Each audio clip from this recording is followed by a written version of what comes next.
Hello friends, कैसे हो आप सभी। आई होप कि आप सभी अच्छे होंगे।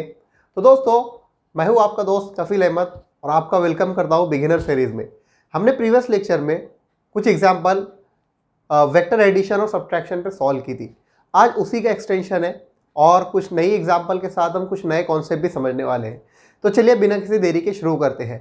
तो हमें यहाँ पर एक क्वेश्चन दिया है और क्वेश्चन में हमसे पूछा जा रहा है the resultant of vector A and vector B makes an angle alpha with A and beta with B then. तो यहां पर हमसे पूछा जा रहा है कि वेक्टर ए और वेक्टर बी है एक, और इनका एक रिजल्टेंट हमको दिया है। सपोज कर लेते हैं हम उसको आर वेक्टर, और ये कह रहा है कि ये एंगल अल्फा बना रहा है किसके साथ ए साइड के साथ, और बीटा एंगल बना रहा है बी साइड के साथ। तो फिर यहां पर हमें चार ऑप्शन दिए हैं और चार में से कौन से करेक्ट हो सकते हैं ये हमको बताना है। तो सबसे पहला ऑप्शन दिया है कि alpha is always less than B, यानी ये जो एंगल है अल्फा जो ए के साथ बन रहा है वो हमेशा लेस देन रहने वाला है बीटा से। दूसरा है कि alpha is less than beta if A is less than beta. तीसरा है alpha is less than beta if A is greater than B. ये ए है और ये बी है। ओके, यहां पर ये बीटा है। तो alpha is less than beta if A is greater than B. और चौथा ऑप्शन है alpha is less than beta, alpha is less than beta if A is equals to B. तो यहां पर कौन सा ऑप्शन करेक्ट हो सकता है। ओके, तो यहां पर हम इसको समझने की कोशिश करते हैं। इस एग्जांपल को समझने के लिए आपको एक कॉन्सेप्ट समझना जरूरी है, और वो ये है कि एक एग्जांपल मैं देता हूं, और वो एक बॉक्स है। सपोज कर लो यहां पर एक रिंग अटैच है सेंटर पे उसके, और यहां पर से सपोज आप यहां पर खड़े हैं, आपका दोस्त यहां पर खड़ा है इक्वल डिस्टेंस में, और यहां से एक रस्सी से आप इसे खींच रहे हैं और आपका दोस्त इसे यहां से खींच रहा है। दोनों इक्वल डिस्टेंस पे है। अब ये भी आप भी 5 न्यूटन फोर्स लगा रहे हैं, ये भी 5 न्यूटन फोर्स लगा रहा है। तो यहां पर बॉक्स जब आप दोनों खींच रहे हैं तो बॉक्स कहां पर जाएगा, सीधी साइड में जाएगा। आप इधर से खींच रहा है आपका दोस्त, ऐसा इसको प्रैक्टिकल उसमें इमेजिन करने की कोशिश करो कि दो लोग जो है तो रस्सी से एक बॉक्स को खींच रहे हैं, दोनों इक्वल फोर्स लगा रहे हैं, तो ये बॉक्स सीधा जाएगा, बराबर है। अगर मैं ये कहता कि यहां से भी एक इक्वल डिस्टेंस पे, यहां से भी इक्वल डिस्टेंस पे, इन दोनों के ऑपोजिट साइड से फोर्स लग रही है, ये भी 5 न्यूटन की है, ये भी 5 न्यूटन की है, तो इस पर क्या होने वाला है, तो आप कहेंगे कि बॉक्स सही पर रहेगा। ओके, अब अगर मैं कहूं, चलो इसको हटा दो यहां से, अब अगर मैं ये कहूं कि यहां पर आपके दोस्त ने आपसे ज्यादा फोर्स लगा दी। ओके, चलो आपको अच्छा नहीं लगाऊंगा, तो आपने लगा दिए फोर्स, आपने 5 न्यूटन की बजाय 7 न्यूटन की फोर्स लगाए, तो आपकी फोर्स ज्यादा होगी। तो बॉक्स का जो टिल्ट है, बॉक्स जो खिसकने वाला है आगे, वो किधर खिसकेगा, वो आपकी तरफ टिल्ट होकर खिसकेगा इधर, बराबर है। क्यों? क्योंकि आप ज्यादा फोर्स लगा रहे हैं, आप ज्यादा फोर्स लगा रहे हैं। अब देखो यहां पर से जब आप सेंटर से इक्वल जब फोर्सेस लगा रहे थे, तो यहां पर सेंटर वाला जो उसका डिस्प्लेसमेंट हो रहा था, यहां से जब वो यहां पर आ रहा था, तो ये एंगल जो रह रहा था वो इक्वल रह रहा था θ1, और यहां पर भी एंगल जो था थीटा सपोज कर लो। अब जैसे ही आपने फोर्स बढ़ाए आपके दोस्त की बनिस्बत, तो क्या हुआ, बॉक्स का जो एंगल है, बॉक्स जो है तो आपकी तरफ झुकने लगा, और आपका जो एंगल है, ये देखिए यहां पर ये डिस्प्लेसमेंट के साथ का जो एंगल है वो कम हो गया। इससे क्या कंक्लूजन निकला, इससे कंक्लूजन ये निकला कि आप मतलब वेक्टर जिधर ज्यादा मैग्नीट्यूड का वेक्टर होगा उधर जो है तो एंगल कम रहने वाला है, जिधर ज्यादा मैग्नीट्यूड का एंगल रहेगा, जिधर ज्यादा मैग्नीट्यूड का वेक्टर रहेगा उधर एंगल कम रहने वाला है। क्यों? क्योंकि वो फोर्स, उस वेक्टर की फोर्स मैग्नीट्यूड ज्यादा है तो वो अपनी तरफ उसको खींचेगा, उसका झुकाव अपनी तरफ रहेगा। ये पैरेललोग्राम में भी हमने देखे थे और ट्रायंगल लॉ में भी देखे थे। फॉर एग्जाम्पल ये है, अगर ये एक 5 न्यूटन की फोर्स है बराबर, और ये एक 10 न्यूटन की फोर्स, यहां पर एक 10 न्यूटन की फोर्स, 10 न्यूटन की फोर्स, तो ये दो वेक्टर हो गए। अगर तीसरा मुझे रिजल्टेंट शो करना है तो मैं 20 से शो करूंगा डायगोनल से, लेकिन यहां पर हम देख रहे हैं कि 10 न्यूटन 5 न्यूटन से डायरेक्ट डबल होता है, तो हमारा जो रिजल्टेंट रहने वाला है वो इधर की साइड झुक जाएगा, इधर की साइड झुक जाएगा। तो यहां पर आप देख पा रहे होंगे कि मैग्नीट्यूड ज्यादा है, यहां पर वेक्टर का मैग्नीट्यूड ज्यादा है तो एंगल कम है, मैग्नीट्यूड ज्यादा है तो एंगल कम है, और मैग्नीट्यूड कम है तो यहां पर रिजल्टेंट के साथ एंगल ज्यादा है। और आई होप कि ये आपको क्लियर हो रहा होगा, ये बहुत इजीली मैंने आपको समझाया है। मैग्नीट्यूड जिधर का ज़्यादा रहेगा वेक्टर रिजल्टेंट जो है तो उधर ही झुकने वाला है, ठीक है, और जिधर वो झुकेगा उसका एंगल कम होने वाला है। अब आपके लिए क्वेश्चन बहुत ईजी हो गया। तो यहाँ पर हम देखेंगे the resultant of vector A and vector B makes an angle alpha with A and beta with B.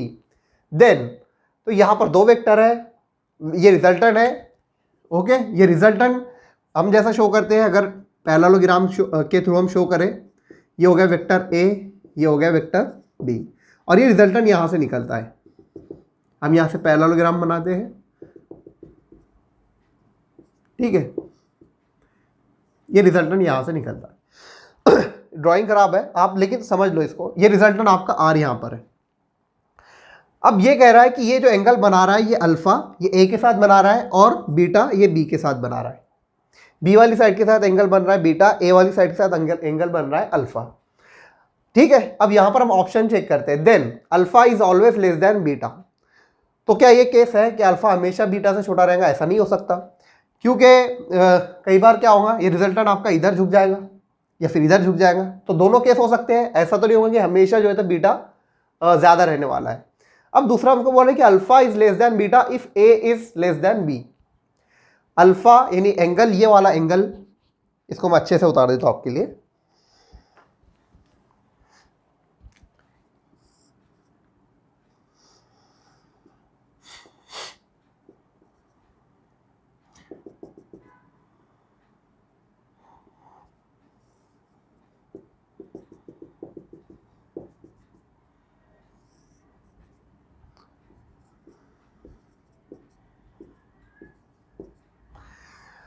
Okay, तो यहां पर हमको ऑप्शन बोल रहा है कि if alpha is less than beta, मतलब ये वाला एंगल अल्फा और ये वाला एंगल है बीटा।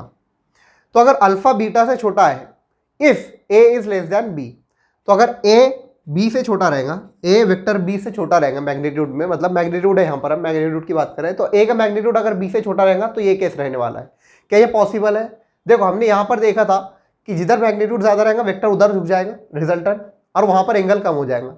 तो यहाँ पर तो ये कह रहा है कि हमारा जो अल्फा है, मतलब ये वाला वेक्टर, ये इससे छोटा रहेगा। कब छोटा रहेगा? जब ए का मैग्नीट्यूड बी से कम है। अगर बी का मैग्नीट्यूड ज़्यादा है, बी का मैग्नीट्यूड ज़्यादा है तो बी का एंगल कम रहने वाला है, मतलब ये केस भी गलत हो गया। अब तीसरा केस हम देखते हैं। तीसरे में क्या बोल रहा है कि alpha is less than beta, alpha is less than beta if A is greater than B. तो ये वाला ऑप्शन हमको सही लग रहा है। क्यों सही लग रहा है? क्योंकि अगर ए इसका मैग्नीट्यूड ज़्यादा रहेगा तो रिजल्टेंट भी इसकी तरफ झुकते जाएगा, ये देखते जाओ, रिजल्टेंट भी इसकी तरफ झुकते जाएगा। और ये जो एंगल बना रहा है अल्फा रिजल्टेंट, यहाँ पर ये आर जो ए के साथ एंगल बना रहा है, आप देख रहे हो कि यहाँ पर वो कम हो रहा है। क्यों कम हो रहा है? क्योंकि आपका ए बड़ा है, आपका मैग्नीट्यूड ए का बड़ा है, वो ज़्यादा बड़ा है बी से, तो यहाँ पर बीटा का एंगल बढ़ जाएगा। इसका मतलब ये कि अल्फा कम रहने वाला है। ये अल्फा कम रहेगा किससे? बीटा से। अल्फा कम रहेगा किससे? बीटा से कम रहेगा। तो अल्फा कम रहने वाला बीटा से, ये तभी पॉसिबल है जब आपका magnitude of A is greater than B. तो आपका ऑप्शन सी इज करेक्ट। तो आई होप कि आपको इससे क्लियर हुआ होगा कि ये कॉन्सेप्ट हम कैसा यूज़ करते हैं। तो ये ऑप्शन भी सही नहीं है, ये ऑप्शन भी गलत है। चलिए बढ़ते हैं नेक्स्ट एग्जाम्पल की तरफ। सो फ्रेंड्स, चलिए नेक्स्ट एग्जाम्पल हम देखते हैं। हमसे पूछा जा रहा है कि if vector p plus vector q is equals to vector r, ये रिजल्टेंट इनका है, और यहाँ पर मैग्नीट्यूड दिया है, तो मैग्नीट्यूड बराबर है p और q का मैग्नीट्यूड बराबर है, और वो दिया है √3 के बराबर। और इन रिजल्टेंट मतलब ये जो दिया हमको, इसका मैग्नीट्यूड 3 है, रिजल्टेंट का मैग्नीट्यूड 3 है। तो हमें यहाँ पर तीनों का मैग्नीट्यूड दे दिए, वेक्टर p, वेक्टर q और रिजल्टेंट के। और हमसे पूछा जा रहा है कि then the angle between vector p and vector q is. तो यहाँ पर हमको ऑप्शन दिए हैं,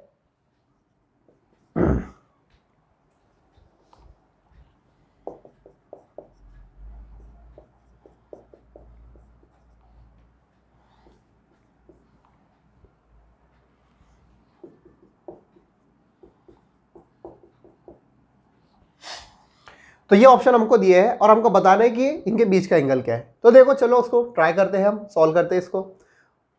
तो यहाँ पर हम मैग्नीट्यूड का फॉर्मूला यूज करेंगे। मैग्नीट्यूड जो हमको दिया होता है वेक्टर आर, इसका जो फॉर्मूला दिया होता है वो होता है P square plus Q square minus 2pq cos theta. A square B square दिया होता है, लेकिन यहाँ पर हमको पी और क्यू दिया है तो हमने ये लिखे यहाँ पर, is equals to R is equals to under root, P की वैल्यू हमको क्या दी है? √3, क्यू की वैल्यू क्या हमको दी है? √3 है तो स्क्वायर लेंगे हम तो 3 बचेगा, यहाँ पर भी √3 है उसका स्क्वायर लेंगे तो 3 बचने वाला है, -2 p into Q, √3 into √3 into cos theta. Okay, देखते जाइए। सो r इज इक्वल्स टू, ये हो जाएगा 3 + 3 6, -2 इंटू √3 हो जाएगा 3 हो जाएगा। अब देखो यहाँ से भी आप क्वेश्चन सॉल्व कर सकते हैं, मतलब यहाँ पर r की वैल्यू पुट करेंगे, फिर आप कॉस की वैल्यू निकालेंगे, फिर उसके बाद निकालेंगे एंगल। तो उससे ज़्यादा इजी मेथड क्या है कि आपको यहाँ पर मैग्नीट्यूड ऑफ r दिया है, वो है 3 के बराबर। तो यहाँ पर ये मैग्नीट्यूड का फॉर्मूला है। अब मैं कौन सी ऐसी वैल्यू डालूंगा कि मुझे यहाँ पर अंडर रूट में 9 मिले, क्योंकि 9 जो स्कोर होता है वो 3 का होता है, और हमको आंसर मैग्नीट्यूड क्या मिल जाएगा, r का मैग्नीट्यूड क्या मिल जाएगा, यहाँ पर फिर 3 मिल सकता है। तो हम देखते हैं 1 बाय 1 ईच केस को ट्राई करते हैं। सॉरी, मैंने नेगेटिव साइन दे दिया, ये प्लस साइन है, आई एम सॉरी, ठीक है, तो आप इसको करेक्ट कर लीजिएगा। अब देखो यहाँ पर 6 है, अब इसमें 3 ऐड कर देंगे हम तो हमको 9 मिल जाएगा। तो यहाँ पर कॉस थीटा की कौन सी वैल्यू डालेंगे कि ये हमको यहाँ पर 3 मिल जाए और 2 यहाँ पर कट हो जाए। तो कॉस थीटा जो होता है cos π/4 मीन्स 45, वो तो नहीं होता, 1/2, यहाँ पर cos थीटा की 1/2 की वैल्यू हमको चाहिए, तो π/6 ये होगा 30 होगा शायद, cos 30 की वैल्यू तो नहीं होती है, π/3 मतलब cos 60 1/2 होता है। तो देखो cos 60 के अगर यहाँ पर हम वैल्यू डालेंगे, ये हो जाएगा cos 60 हो जाएगा फॉर एग्जांपल, तो ये हो जाएगा 6 + 2 इंटू 3 इंटू 1/2, तो ये 2 और 2 कैंसिल हो जाएंगे, हमको मिलेगा 6 + 3 9। तो मैग्नीट्यूड ऑफ r क्या हो जाएगा, यहाँ पर रूट हटा देंगे तो हमको मिलेगा 3। तो यहाँ पर मैग्नीट्यूड हमको क्वेश्चन में दिया था 3 है, तो इसका मतलब दोनों के बीच में एंगल कौन सा रहने वाला है, वो रहने वाला है π/3 मतलब cos 60। तो इस तरीके से क्वेश्चन में आपसे पूछे जा सकते हैं। आई होप कि ये क्वेश्चन आपको अच्छा लगा होगा। तो बढ़ते हैं नेक्स्ट एग्जाम्पल की तरफ। सो फ्रेंड्स, यहाँ पर एक क्वेश्चन हमको दिया है, चलिए उसको सॉल्व करते हैं। और हमसे पूछे जा रहे हैं कि 2 vectors vector a and vector b have equal magnitudes if vector a plus vector b is equals to n times the magnitude of vector a minus vector b, then the angle between vector a and vector b is. तो यहाँ पर हमको question में पूछा है कि vector a plus b ये बराबर है n times a minus b के। Okay, vector a plus vector b ये बराबर है n times a minus b के, vector a minus vector b के, ये वेक्टर है हम। तो यहाँ पर ये हमको कंडीशन दी कि vector a plus vector b is equal to n times vector a minus vector b। तो बहुत सिंपल क्वेश्चन है, बस यहाँ पर हम क्या करेंगे, इनके मैग्नीट्यूड, यहाँ पर इनके जो रिजल्टेंट है वो ले लेंगे, इनको ऐड करते हैं हम। तो ऐड करने के लिए हम कौन सा प्रोसीजर यूज़ करते हैं, a² plus b² plus 2ab cos theta. Okay, ये लेते हैं। अब ये n को वैसे ही लिखो, यहाँ पर हम लिखेंगे अंदर, ये हो जाएगा, सब्सट्रैक्शन कर रहे हैं वेक्टर का, तो a² plus b² minus 2ab cos theta. बहुत सिंपल क्वेश्चन हो गया ये। अब हम इसको सॉल्व करने जाएंगे, रूट हटा देंगे तो यहाँ पर होगा a² plus b² plus 2ab cos theta, ये n का n² हो जाएगा, और यहाँ पर मिलेगा हमको a² plus b² minus 2ab cos theta. ठीक है, अब यहाँ पर एक कंडीशन हमको क्वेश्चन में दी है कि वेक्टर a और वेक्टर b का मैग्नीट्यूड इक्वल है। ओके, तो यहाँ पर हम लिख सकते हैं b² की जगह a² लिख सकते हैं, यहाँ पर b की जगह a लिख सकते हैं, तो अल्टीमेटली हो जाएगा a²। अगेन यहाँ पर फिर से हम a की जगह a² लिख सकते हैं, b की जगह a² लिख सकते हैं, और ये b की जगह भी हम a लिख सकते हैं, तो a इंटू a हो जाएगा a²। ओके, ये क्वेश्चन में हमको दिया था ये कंडीशन। चलिए इसको सॉल्व करते हैं। तो यहाँ पर a² हो जाएगा 2a² plus 2a² cos theta, और ये हो जाएगा n², और यहाँ पर हम इनको लिखेंगे 2a² minus 2a² cos theta. Okay, ठीक है।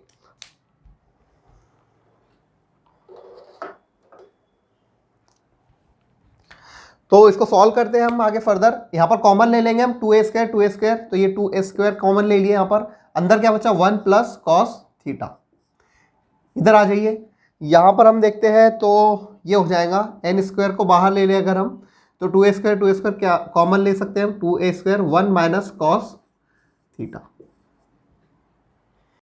अब ये पूरी टर्म को इसको इधर हम ट्रांसपोज करेंगे, तो यहाँ पर हमको मिलने वाला है n² इज इक्वल्स टू, ये लिखेंगे हम 2a² into 1 plus cos theta, और ये हो जाएगा ये 2a², ये भी इधर आ जाएगा, हो जाएगा 1 minus cos theta.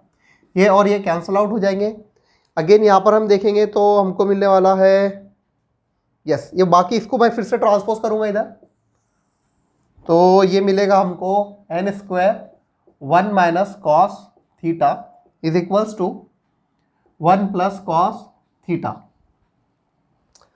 Okay, 1 minus cos theta. अब ये मल्टीप्लाई होगा, ये अंदर n² minus n² cos theta is equals to 1 plus cos theta.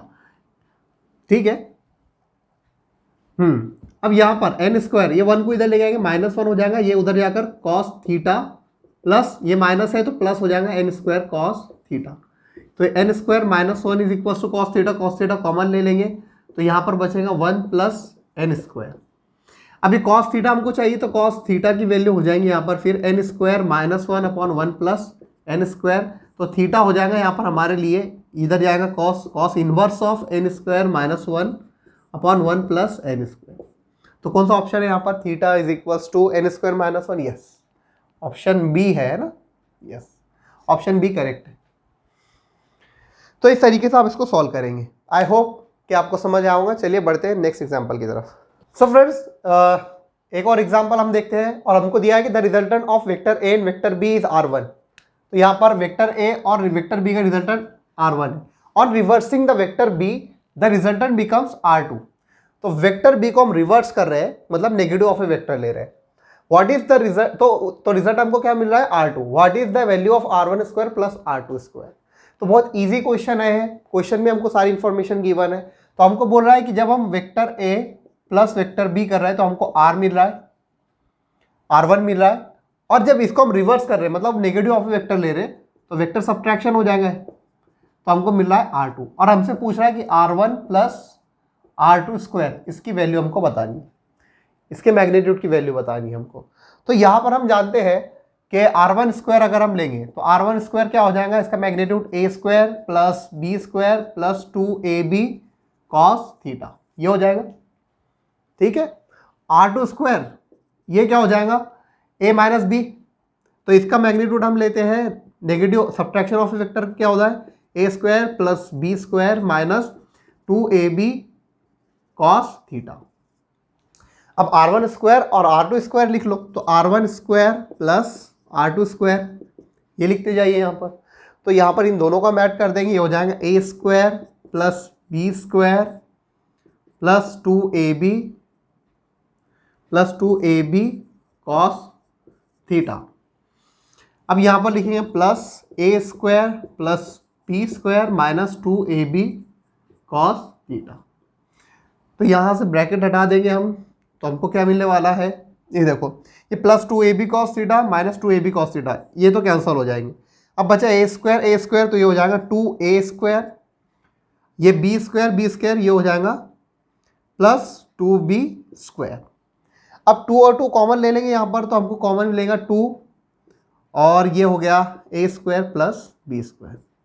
तो इसका आंसर हमको मिला 2 इंटू a² प्लस b²।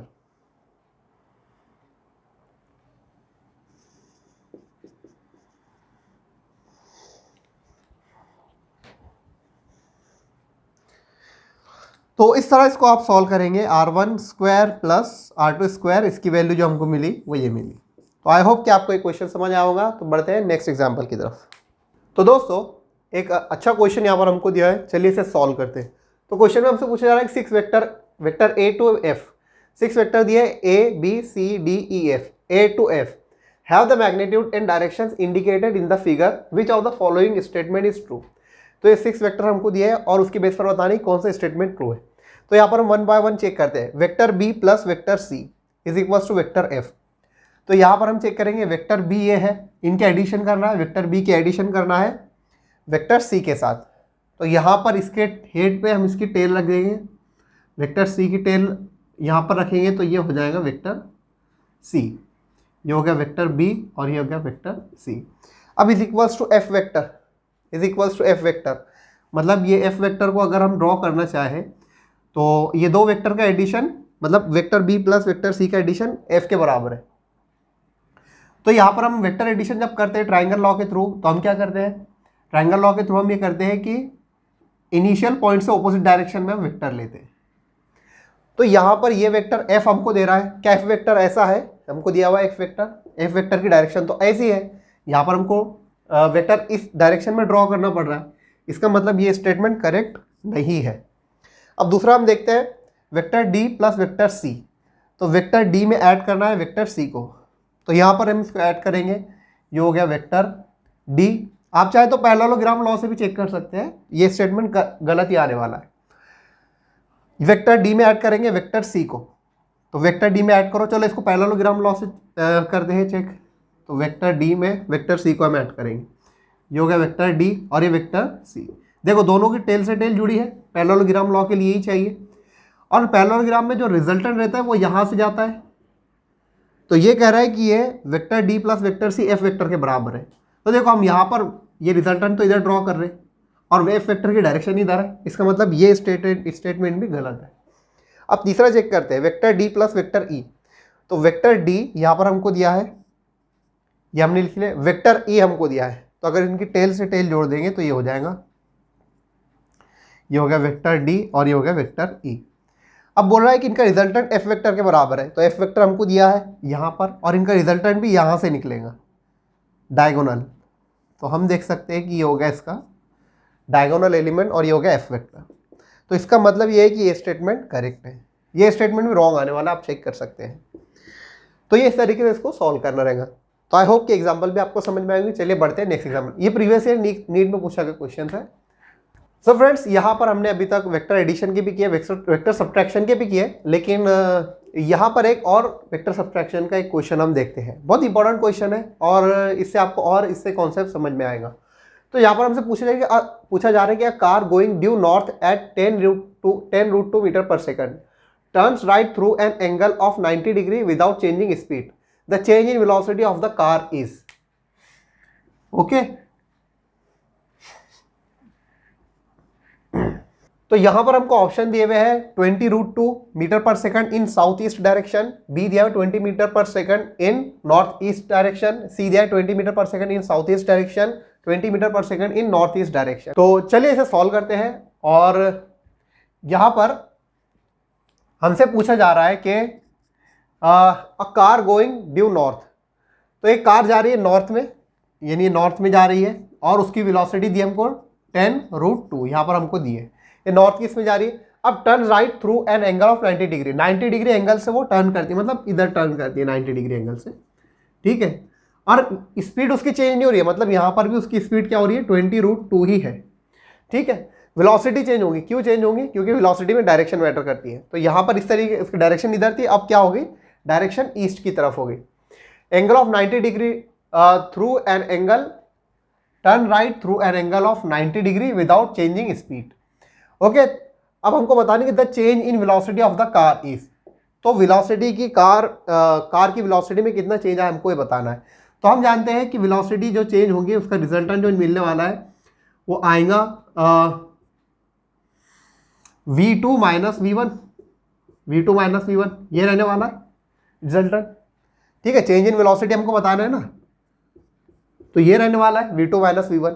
अब देखो ये v2 हमको दिया है, ये एक वेक्टर है, ये भी हमको दिया है, ये भी एक वेक्टर है, इनके मैग्नीट्यूड भी हमको दिए हैं। तो हम यहाँ पर वेक्टर सब्ट्रैक्शन का फॉर्मूला लगा सकते हैं, बिल्कुल लगा सकते हैं, क्योंकि हमको इसका जो मैग्नीट्यूड दिया है वो 10√2, इसका मैग्नीट्यूड हमको दिया है ये भी 10√2 है। तो यहाँ पर हम क्या करेंगे, resultant R is equals to वो a² प्लस b² वाला फॉर्मूला लगा लो यहाँ पर।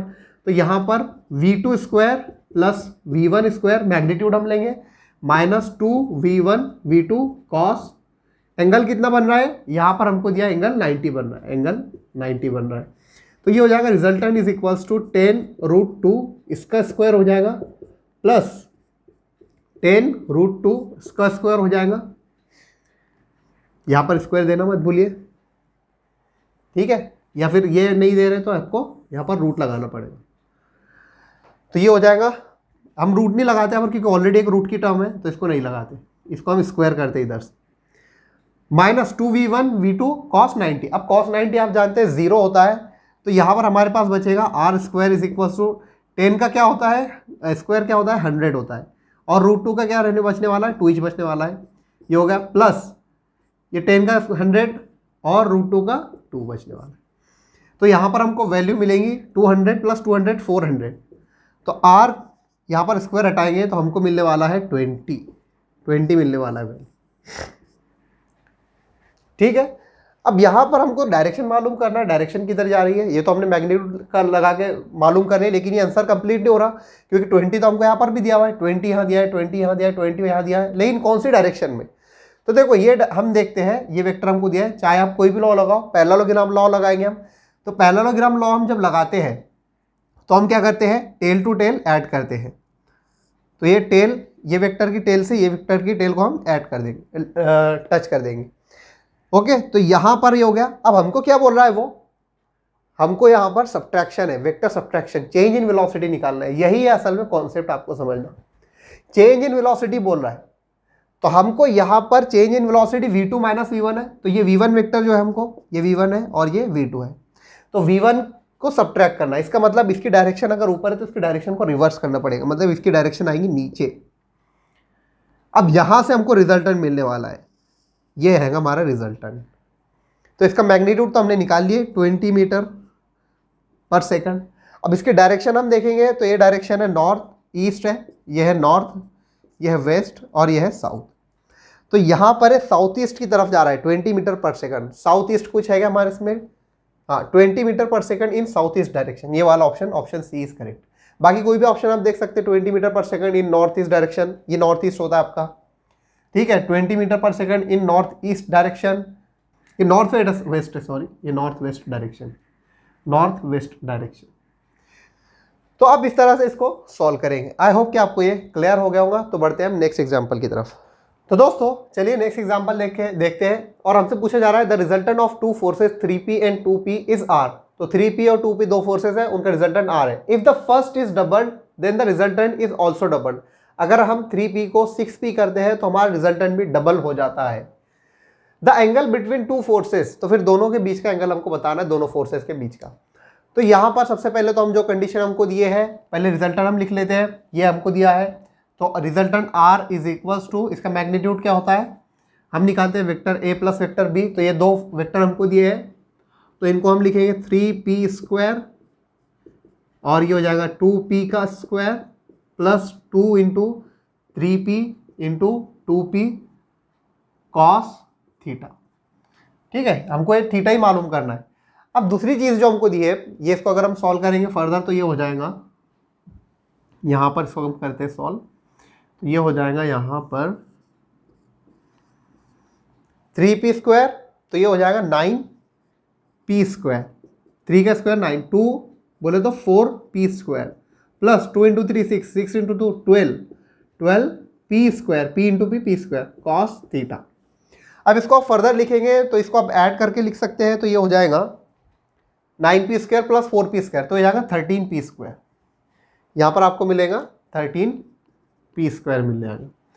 अब देखो दूसरी कंडीशन जो हमको दी है, ये तो इक्वेशन हो गई एक। अब दूसरी इक्वेशन हमको दी है if the first is double then the resultant is also double. तो अगर हम इसको डबल करते हैं तो हमारा रिजल्टेंट भी डबल हो जाता है। तो यहाँ पर हमारा रिजल्टेंट क्या हो जाएगा, 2 r। डबल कब होगा वो, जब हम 3p को 6p कर देंगे, यानी डबल कर देंगे। तो ये हो जाएगा 6p स्क्वायर और ये हो जाएगा 2p स्क्वायर प्लस 2 इंटू, अब 3 नहीं लिखेंगे बल्कि 6p लिखेंगे, इंटू 2p कॉस थीटा। इसको सॉल्व करने पर हमको मिलने वाला है ये 6p का 36p square plus 4p square plus 6 to the 12, 12 to the 24p square cos theta. अब देखो ये वाली इक्वेशन हमको मिल गई 2r, ये हमको मिली थी r और ये मिली हमको 2r, तो इक्वेशन 2। अब यहाँ पर ये इक्वेशन इक्वल तो नहीं है, तो यहाँ पर हम इनका रेशो लेंगे। तो रेशो लेंगे तो हमको लिखना पड़ेगा r/2r, ये इसको डिवाइड करेंगे इससे, तो हमको मिल जाएगा यहाँ पर, ये हो जाएगा 13p square plus 12p square cos theta divided by equation second जो हमको दिया वो है 36p square plus 4p square plus 24p square cos theta. अब ये r और ये r कैंसिल आउट। अब ये रूट हटाना है हमको, तो हम इसको क्या कर सकते हैं, इसको जो है तो स्क्वायर दोनों साइड स्क्वायरिंग कर देंगे तो ये हो जाएगा 2 का 4 हो जाएगा, 1/4 स्क्वायरिंग करेंगे तो इज इक्वल टू, यहाँ से रूट हट जाएगा तो ये हो जाएगा 13p² plus 2p² cos theta divided by ये हो जाएगा 36p² प्लस 4p²। आप इसको ऐड करके लिखेंगे तो ये 40p हो जाएगा शायद, है ना, ये 36 प्लस 4 तो ये हो जाएगा 40p² plus 24p² cos theta. अब यहाँ पर करते हैं इसको सॉल्व, ठीक है, तो ये वाली टर्म को हम इधर शिफ्ट कर देंगे तो ये हो जाएगा 40p² divided by 4 plus 24p² cos theta divided by 4। ठीक है, इसको हमने इधर ट्रांसफर किए तो यहाँ पर हमको ये मिला। अब इसके राइट हैंड साइड पे जो बचने वाला है वो हो जाएगा 13p² plus 2p² cos theta, ये हमको मिला। अब यहाँ पर हम इसको कैंसिल आउट कर सकते हैं, 4 1 4 10 40 और यहाँ पर 6 बचेगा तो ये हो जाएगा 10p² plus 6p² cos theta is equal to 13p² plus 2p² cos theta, ये हमको मिला। अब यहाँ से हम p को कॉमन ले सकते हैं तो ये हो जाएगा p² 10 plus 6 cos theta is equals to p² यहाँ से भी कॉमन ले सकते हैं तो ये हो जाएगा 13 प्लस 2 कॉस थीटा। तो ये p² और ये p² कैंसल आउट हो जाएंगे। अब हमारे पास जो बचा वो बचा 10 plus 6 cos theta is equals to 13 plus 2 cos theta. तो ये हो जाएगा 10 यानी 13, तो अल्टीमेटली हमारे पास बचेगा ये इधर जाएगा तो 6 cos theta is equals to, ये 10 इधर जाएगा तो माइनस हो जाएगा, हमारे पास बचेगा 3 plus 2 cos theta. Okay friends, यहाँ पर एक गलती कुछ तो हुई, यहाँ पर शायद 12 ये 12p² था, ये 12p² था तो आप इसको 12 कर दें, मैंने गलती से यहाँ पर लिख दिया, उसको 12 करते जाइए प्लीज़, तो ये हो जाएगा 12। ओके, ये भी 12 हो जाएगा। ठीक है, तो यहाँ पर आप 6 कॉस थीटा को अगर हम उधर ट्रांसपोज करेंगे और ठीक है, ये इसको ऐसे ही रहने देते हैं, ये हाँ ठीक है, इधर देखते जाइए तो 10 को ये पूरी टर्म को उधर ट्रांसपोज करेंगे हम यहाँ पर, ठीक है, ये पूरी टर्म को उधर ट्रांसपोज करेंगे तो ये हो जाएगा 13 प्लस 12 कॉस थीटा, ये हो जाएगा -10 और ये हो जाएगा -6 cos theta is equals to 0। अब 13 माइनस 10 ये हो जाएगा 3 plus 12 cos theta minus 6 cos theta, 12 cos theta minus 6 cos theta, तो यहाँ पर 6 कॉस थीटा हमारे पास बचने वाला है इज इक्वल्स टू 0। अब 3 को उधर ट्रांसपोज करेंगे क्योंकि हमको थीटा चाहिए तो ये हो जाएगा -3, तो यहाँ पर हम 6 को इधर ट्रांसपोज करेंगे तो ये हो जाएगा -3/6 और इसको हम कैंसल आउट कर सकते हैं तो बचेगा -1/2, तो theta is equals to cos inverse of -1/2। तो -1/2 कॉस की वैल्यू कौन से एंगल पे आती है, तो हम जानते हैं कि 120 पे आती है, तो 120 जो होता है कॉस 120 वो होता है -1/2। तो यहाँ पर कोई भी एंगल हमको दिया है यहाँ पर, हाँ 60 to 120, ये वाला ऑप्शन हमारा करेक्ट रहने वाला है, ये वाला ऑप्शन हमारा करेक्ट रहने वाला है। तो आई होप कि एग्जांपल्स आपको अच्छी लगी होंगी, आपको ये वीडियो अच्छा लगा होगा। तो दोस्तों यहाँ पर हम स्टॉप करते हैं और मिलते हैं नेक्स्ट वीडियो में, तब तक के लिए अपना ख्याल रखें और गुड बाय।